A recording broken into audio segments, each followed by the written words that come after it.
même si le mot est en anglais, vous le trouverez dans toutes les langues si vous voulez. On en parle et le principe est là.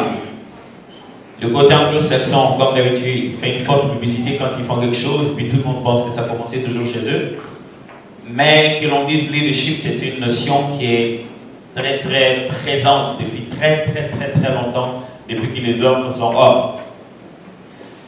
Stephen Covey, qui est l'auteur de 7 habitudes des hommes efficaces, a l'habitude de dire, à raconter une anecdote pour montrer la force de la vision et l'impact du leadership. Il dit qu'une fois dans la forêt d'Amazonie, quelques Indiens voulaient découvrir d'autres terres, chercher de l'eau, un endroit pour vivre. Ils sont mis en file indien, bien sûr, ils étaient des Indiens, ils ne peuvent que se mettre en file indienne. Et en mettant des compartiments sur leur route, les premiers avaient des machettes pour couper la route, pour enlever tout ce qu'il y avait comme obstacle, les autres étaient là, d'autres portaient la provision, d'autres portaient de l'eau. Et ils avançaient comme ça, en coupant la route, en se frayant un chemin. Au fur et à mesure qu'ils avançaient, ils se sont rendus compte qu'ils ont beaucoup marché. Jusqu'à ce que l'un d'entre eux s'est décidé de monter sur un arbre. Et en montant sur l'arbre, il a vu où ils allaient. Et quand il a vu où ils allaient, c'est là qu'est né le leadership. À partir de ce moment, ce ne sont plus ceux qui étaient devant et ceux qui étaient chefs qui savaient où on allait. Il était le seul à leur dire que si vous coupez encore, vous allez tous tomber dans la falaise. Il n'était ni le patron, ni le plus fort, ni le plus vieux, mais il était le seul qui avait les yeux pour voir où l'on allait véritablement. On peut beau avoir un poste, avoir un titre, avoir un secteur d'activité, mais si on n'est pas celui qui voit où l'on va, on perd ce pouvoir, on perd cette habilité d'influencer les autres. Et c'est pourquoi quand vous êtes dans un milieu et que vous êtes aveugle, celui qui voit là où vous êtes devient votre leader.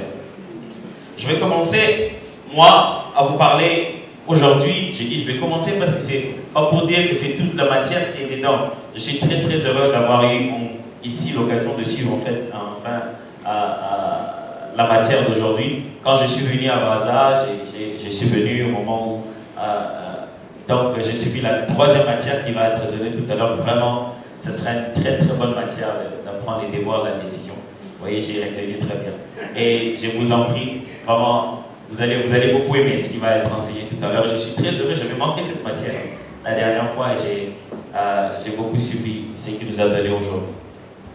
Et moi, ma petite tâche sera seulement d'établir une connexion qui doit exister, qui est obligatoire, qui est importante entre une vision,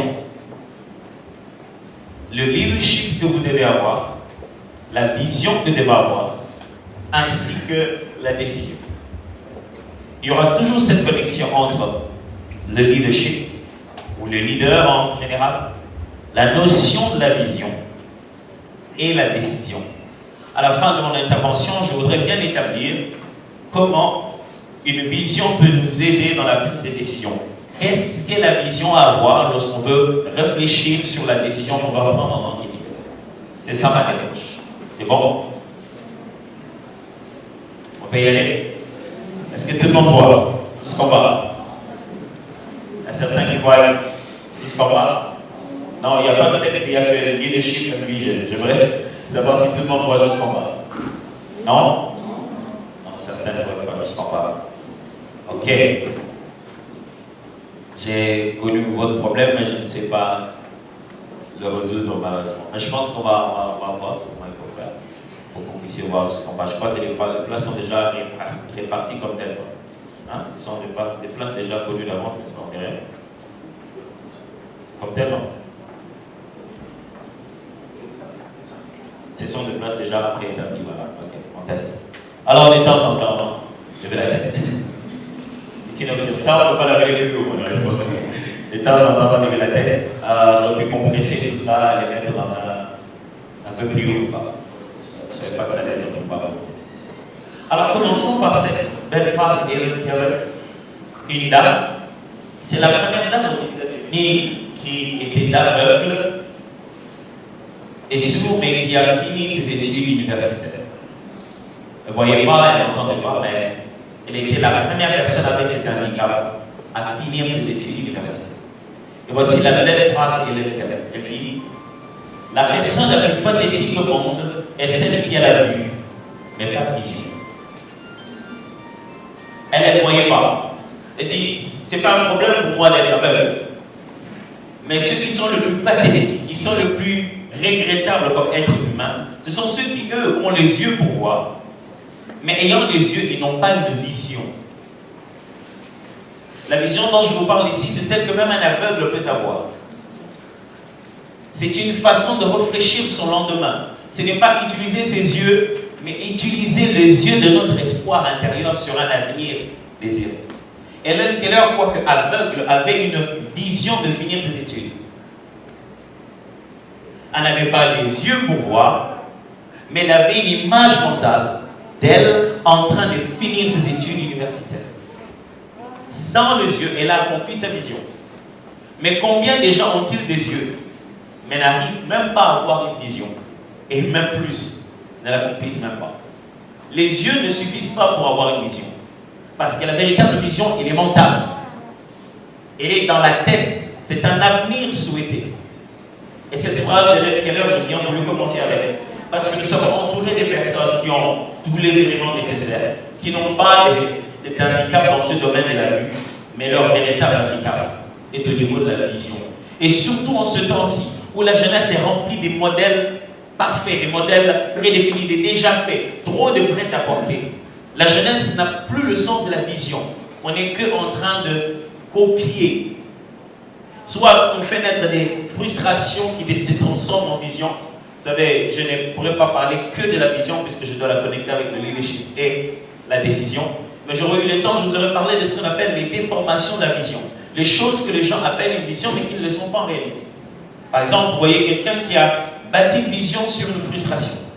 S'il réveille un matin et dit: non, moi, quand moi je vous demande, vous ne me donnez pas. Je dis tout le temps de prêcher ici, vous ne me donnez jamais le temps pour prêcher. Vous faites que prêcher les gens qui viennent de Bakongo, ça devient quelque chose de tribal. Je veux faire mon église à moi. Il n'a pas besoin de faire une église. Il est frustré et il a juste fait une église. Ça va où cette église? Ça va nulle part. Ce n'est qu'une démonstration de sa frustration. Il n'y a rien d'autre. Il arrive que la frustration soit une façon de faire parler une vocation. Mais une frustration soit de pas de vision. Et d'autres même font plus. Ils font que de l'impression. C'est-à-dire, il est aux côtés de quelqu'un qui fait tellement bien les choses. Et son rêve à lui, c'est de faire exactement comme lui.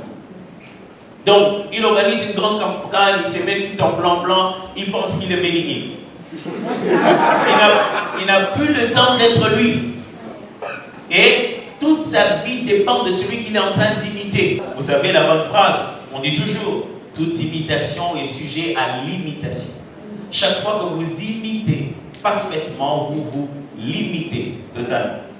À partir de ce moment, vous n'avez plus de vision, vous êtes alimenté par celui que vous êtes en train d'imiter à tout point de vue. Apprendre des choses des autres, copier des modèles de réussite ne doit pas vous empêcher d'avoir votre propre vision. Ainsi, le gars, il vient, il nous fait tomber tous. Et puis on rentre à la maison. On l'a juste servi à son petit égoïsme, à son envie d'enfant. Au lieu de jouer avec des jouets normaux, il vient jouer avec nos têtes à nous faire tomber. Il a passé tout son temps pour se sentir un peu béni pendant quelques moments. Et c'est tout. Et il a payé des millions pour ça. Et demain, il fait quoi? Il fait rien. Il doit attendre que Béni change de tenue. Quand il va passer en noir, il passera aussi en noir. Et ça, il en est de même dans le domaine des entreprises. Et des telles personnes qui ont beaucoup d'argent, mais qui ne font que copier les entreprises que les autres ont fait. Vous voyez quelqu'un qui a de l'argent, mais il ne sait pas quoi en faire. Ah, quand il voit que les gens aiment le pain, alors il veut faire une boulangerie. Pourquoi? Les gens, ils aiment le pain. Vous savez, quelquefois, ce n'est pas l'argent qui fait vivre la vision, c'est la passion qui fait vivre la vision. D'ailleurs, c'est toujours la passion qui fait vivre la vision. Et donc, si vous n'en êtes pas passionné, les jours où on vous dit, mais les gens n'achètent pas le pain que tu veux, tu arraches tout, tu détruis tout, tu t'en vas faire quelque chose d'autre. Pourquoi? Parce que tu as juste copié ce que tu as vu. Et tu n'as jamais été passionné par quelque chose que ce soit. Je vais vite. Ça va? Ça va. Vous avez froid un peu? Non? Ça va? Ça va. Ok, je voulais juste me rassurer. Parce que des fois dans les conférences, on est vraiment des vrais menteurs. On est fatigué, on dit, est-ce qu'on est fatigué? On dit, non. La façon de dire, on est fatigué. Alors, essayons un peu d'entamer cette étude, où d'un côté on va apprendre qu'est-ce que c'est rapidement le leadership. Mais si je dois parler de leadership, je ferai une petite nuance avec le management. Et après, je vais entamer les éléments propres à la vision. Je vais un peu mieux définir la vision. Et puis après quoi, je vais commencer à parler des déclinaisons de la vision. Et intégrer l'élément de la décision et combiner maintenant le tout. Ça sera ça ma démarche. Premièrement, je vous fais que rappeler ce que je fais en fait. Hein. Qu'est-ce que c'est que le leadership? Je vous propose une des définitions la plus récente, la définition académique la plus aimée actuellement en matière de leadership. C'est la définition de Peter Northouse. Peter Northouse dit: le leadership peut aussi être défini comme la capacité à influencer sans contrainte. Retenez le mot, influencer sans contrainte. Influencer sans contrainte. Pas donner des ordres. Influencer sans contrainte. Influencer sans contrainte. La capacité d'influencer quelqu'un sans contrainte. Les comportements des membres du groupe pour les faire converger vers le but collectif. On influence sans contrainte un comportement. Pas de toi-même seulement, mais des membres du groupe. Pour quelle raison? Pour le but collectif. En forgeant l'acceptation, l'adhésion, la motivation des membres du groupe. On touche que sur leur acceptation, leur adhésion, leur motivation. On ne leur impose pas. Si les gens travaillent pour vous à cause du salaire, vous n'êtes pas encore un leader. Les salaires doivent devenir quelque chose que les gens ont oublié. D'ailleurs, je ne suis pas en train de parler de la technique des rémunérations. Il existe plus de 12 techniques de rémunération et le salaire est la dernière des techniques de rémunération la plus motivante. Généralement, c'est parce que les gens ne sont pas bien motivés, bien rémunérés, qu'ils vont tous chercher leur salaire. Mais quand ils sont déjà bien rémunérés, les salaires deviennent détail inutile. C'est parce que pour nous, rémunération égale directement salaire. Mais je ne parle pas de ça aujourd'hui, malheureusement. Regardez ce que Peter Northouse est en train de dire. Il dit que nous pouvons forger l'acceptation, l'adhésion, la motivation du membre de groupe, de sorte que nous puissions les influencer sans contrainte à changer leur comportement vers le but collectif. Je le disais tout à l'heure, les gens viennent vous servir, les gens viennent travailler avec vous. Je vais demander une faveur. Je ne sais pas s'il y a une chaise haute ici, non? On n'a pas de chaise haute. On n'a pas une chaise haute là-bas, peut-être à la réception, on va, un truc comme ça. Ok, si on peut trouver pour moi. Je vais vraiment vous demander de pardonner à la faiblesse de ma chair. Je pense que j'ai beaucoup travaillé avant de venir ici, et puis depuis que je suis arrivé, mon dos est en train de me faire beaucoup de peine. Et là, je sens que je me supporte moi-même pendant très longtemps. Je vais tout à l'heure demander une chaise, je serai assis si ça ne vous dérange pas. Non. Donc, je préfère continuer à venir les autres fois. Et donc, en ce moment-ci, je suis encore en train de rééduquer mon dos qui est resté beaucoup debout. Ça c'est tout simplement parce que les gens qui viennent à l'église, ils ne veulent pas nous voir assis comme on prêche. Qui vous avait dit Jésus prêchait mal? On nous impose des trucs comme ça. C'est même à prêcher des malades. Qui vous avait dit Jésus prêchait mal? Personne. Personne, absolument personne. Les gars, ils prêchaient dans les bateaux, ils prêchaient partout, ils s'asseyaient sur une pierre, ils parlaient. Mais là, on nous impose. Si tu mets la chaise sur la chair, c'est désacralisé. Vraiment, les gens ont compliqué la religion du bagage. Donc, c'est pas ça mon sujet. Alors, on peut influencer des gens. Si vous, John C. Maxwell dit ceci, deux caractéristiques importantes désignent un leader. Un, il a une vision. Deux, il y a des gens qui le suivent. S'il n'y a pas ces deux choses, vous n'êtes pas un leader. Vous devez être capable d'influencer quelqu'un. Je le disais à Brazzaville, les récentes études ont démontré que la personne la plus timide au monde, celle qui n'a eu moins de contact avec tous les êtres humains, qui était presque seule durant toute sa vie, le jour où il est né jusqu'au jour où il va mourir, il a été en contact avec presque personne. Cette personne a eu la capacité d'influencer au moins 24 personnes. Ce n'est pas le poste qui est un leadership. Je ne parle pas de degré de leadership. mais c'est votre capacité à influencer. C'est ça le mot influencer. Ça veut dire quoi? Tu l'utilises beaucoup trop ce mot-là. Influencer veut dire être soi-même un modèle d'inspiration. Tu es toi-même ce que tu dis, au point que tout le monde a envie de devenir comme toi pour devenir le meilleur d'eux-mêmes. Tu deviens le pont par lequel les autres sont obligés de passer. Tu deviens le modèle qu'ils veulent calquer, pas pour devenir parfaitement toi. Il s'est dit, si je passe par le processus où il est passé, lui, je deviendrai moi-même mieux qu'hier. Juste par inspiration. Vous êtes vous-même une source d'une telle inspiration. Pas vous faites, pas vous donnez de l'apparence. Vous êtes. La conformité entre votre secret et votre vie publique.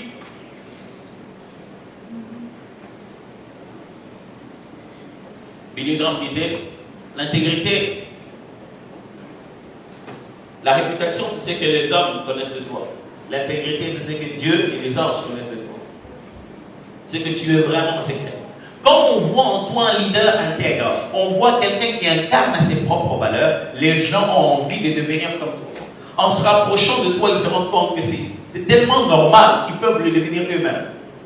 Ils n'ont pas besoin de devenir toi, ils ont juste besoin de devenir le meilleur d'eux-mêmes.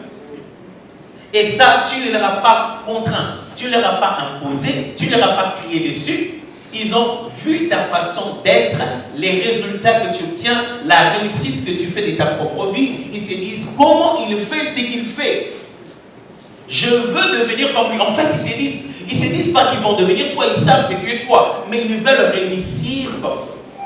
Ils veulent aussi faire leur parcours comme toi. Avec les moyens ne peut pas être possible. Là, vous commencez à influencer. Et pour ça, vous n'avez pas besoin d'être le chef, le numéro 1. Non, pas du tout, vous pouvez être n'importe qui. Si vous venez dans un groupe et vous demandez quelque chose, la personne que tout le monde va regarder avant d'exécuter, c'est lui le chef. Même s'il n'en a pas la fonction. Vous venez dans la chorale, on dit, bon, on a 4 chants, on doit chanter les 4 chants demain. Tout le monde regarde les dirigeants techniques. Merci. Merci. C'est-à-dire qu'en réalité, les dirigeants techniques, c'est lui le chef de la chorale. Il va être le plus loin possible pour tout le monde. Parce que tout le monde attend son approbation. Tout le monde s'est dit, qu'est-ce qu'il pense? C'est lui qui détient la véritable influence. C'est pourquoi vous aurez toujours ce problème entre votre poste, vous le sentirez toujours en danger quand un véritable leader va venir. Vous avez l'impression que non, le gars il veut mon poste. Il ne veut pas ton poste, il est et les gens le veulent lui. Et tout le jour, ils sont en train de te faire sentir que toi, tu es le chef, mais lui, il est le leader. On doit au leader nos heures supplémentaires. Si tu vas aller dans une entreprise où le leadership est mort, tout le monde quitte le boulot à 16h30. À 16h30, c'est la dernière voiture qui démarre. Boum, boum, ils sont partis. Il est déjà 15h, chacun regarde. Bon, pas ici, mais si tu vas chez nous, loin là-bas, tu verras ça pourquoi la fonction publique. Ils font déjà des pauses de 4 heures. Et puis qu'il était parti en pause. Plus la vision, plus rien ne le passionne. Alors il est là que parce que tu es son chef et parce qu'il veut garder son salaire. Mais là où vous trouvez une vision, les gens ont même oublié quelle est la dernière fois qu'on les a payés. Ils savent plus si on les avait payés le mois passé. Mais ils sont là jusqu'à 18h, 20h. Pourquoi ils font ces heures supplémentaires? Ils ont un avenir, ils voient quelque chose. Ils sont en train de bâtir quelque chose. Quelqu'un les influence, quelqu'un les inspire. Mais quand tout le monde voit que le chef lui-même vient à 8h et à 10h il est déjà parti. Pourquoi moi je reste? Ils sont en train de faire quoi? Mais quand ils sont entourés d'un endroit où le chef lui-même dort jusqu'au boulot, on revient le matin, on dit chef, tu as dormi ici? Oui, on devait finir cette affaire. Tu les inspires. Ils disent, ah, les chefs, ça dort au boulot, les chefs. J'ai dirigé une entreprise en corporate communication, donc la communication des entreprises. Nous aidons les entreprises à communiquer mieux avec leurs clients, en le conseillant, en concevant pour eux et en réalisant aussi des événements. Et lorsque je fais fonctionner les business, nous vendons aussi le business plan à certaines entreprises, à des hommes de l'autorité, nous créons des entreprises autour de leur nom. Et chaque fois qu'il faut faire un travail, j'ai toujours une théorie. Je pense que si je pense quelque chose, je dois commencer à le faire moi-même. Il Il faut que je commence à poser l'exemple. Alors, je peins les murs moi-même. Je soulève les histoires moi-même. Donc, si tu sais que tu vas travailler avec moi, tu dois être prêt à te salir. Je ne suis pas les gens des chefs qui mettent les mains dans la poche et disent allez, amenez ceci là-bas. Non, si je veux qu'une chose quitte là-bas et là-bas, je vais moi-même la prendre, où que ce soit dans le monde où je travaille. Je vais moi-même prendre la chose, je vais la mettre là-bas. Je vois que quand je ne suis pas là pour essayer de vous dire cette chose n'est pas à sa place, que ferait le patron? Il ne chercherait pas quelqu'un à l'exécuter. Il le ferait. Il aurait été ici, le chef lui-même allait prendre ce pot de fleurs, il allait le mettre là-bas. Je n'ai pas de raison de ne pas le faire. Quand vous passionnez les gens de cette manière-là, quand ils rentrent à la maison, ils continuent à être fonctionnaires. Mais s'ils ne sont pas passionnés, ils sont fonctionnaires au bureau. Dès qu'ils rentrent à la maison, ils oublient tout ce pourquoi ils viennent au bureau. Pourquoi? Parce qu'il n'y a pas de vision, il n'y a pas un leader. On n'arrive pas à les inspirer. On n'arrive pas à obtenir leur acceptation, leur adhésion, leur motivation. C'est clair là?